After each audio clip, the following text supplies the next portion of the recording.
Je m'appelle Alice, mon papa il est colombien, ma mère est française et je suis arrivée un peu par hasard en 2007 à Montréal, au Québec. En Enfant sauvage, on a la particularité d'être à la fois un lieu de production de fleurs, donc on est une ferme florale, et à la fois un fleuriste, donc un studio de design floral spécialisé dans les mariages. On a des parcours différents, mon conjoint et moi. Thierry, il a un background en gestion d'entreprise agricole. Donc lui, pour vraiment schématiser de façon très simple, il fait pousser les fleurs et moi, je vends les fleurs. Moi, je m'occupe de tout ce qui est commercialisation, communication, marketing, relations clients, développement de l'entreprise. Et moi, mon background, c'était plus en gestion de projet et en médiation culturelle. Quand on démarre un projet agricole, évidemment, il y a beaucoup de défis, notamment aussi dans la culture de fleurs, parce que c'est encore un domaine qui est en développement au Québec. Aux États-Unis, on parle de milliers de fermes. Au Québec, on parle d'une couple de dizaines de fermes florales.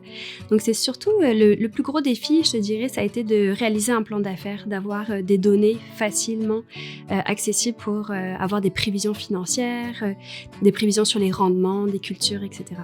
Dès le début de notre projet entrepreneurial, essayer de trouver vraiment des alliés pour notre projet. Donc, on a le MAPAC, la financière agricole. On avait évidemment Entreprendre ici depuis le début de nos démarches. Et aussi, au niveau académique, d'aller chercher comme les bonnes formations pour avoir les bons outils pour notre projet. Pour notre lancement, on avait décidé de faire une campagne de financement participatif avec La Ruche. Donc, le principe, c'est de vraiment créer des hypothèses de vente, proposer des services en amont, avant même la production.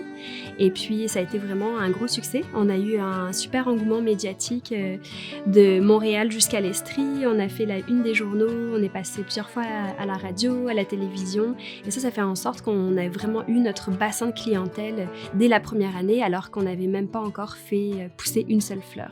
Alors mes meilleurs conseils peut-être pour un entrepreneur qui voudrait se lancer aujourd'hui, c'est faire des bonnes prévisions financières, de ne pas mélanger son argent personnel et l'argent de l'entreprise et de ne pas hésiter à s'entourer des bonnes personnes en développement des affaires ou des coachs. Puis il y a plein d'organismes qui sont là pour ça.